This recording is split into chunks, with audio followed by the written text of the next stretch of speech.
Sheila Hamzah sekarang dikatakan sedang dibuai percintaan bersama Shahnaz. Baguslah mereka berdua pun sesama solo. Apa yang nak dikisahkan pun. Tapi biasalah, adat sebagai artis ada saja yang diperkatakan. Terbaru katanya Sheila melebihi had semasa bergambar. Apa yang dibuat Sheila ni?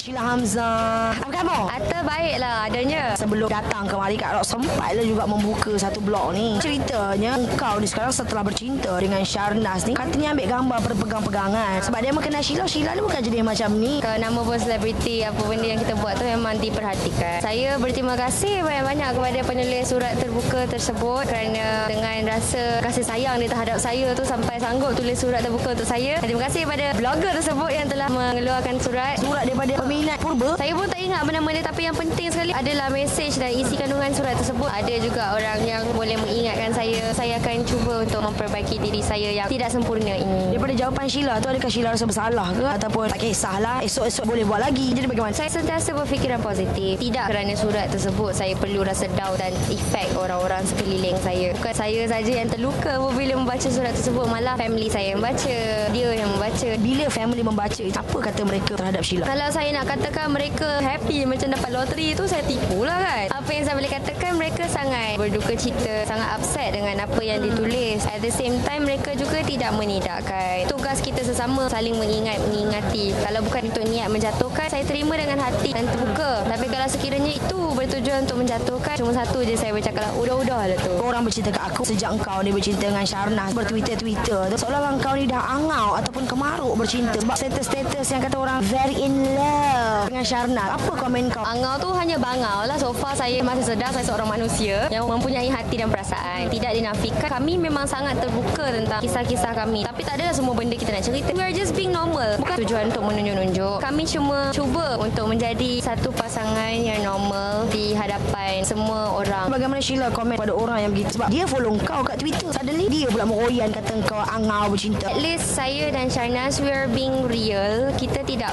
fake. Kita tidak menyorokkan apa yang sepatutnya. Twitter tu Twitter anda. Twitter tu Twitter saya. Di Twitter ada butang untuk unfollow. Sekiranya anda dah follow saya dan anda tak suka dengan saya, boleh tekan unfollow. Ini terpulang pada individu, pilihan anda.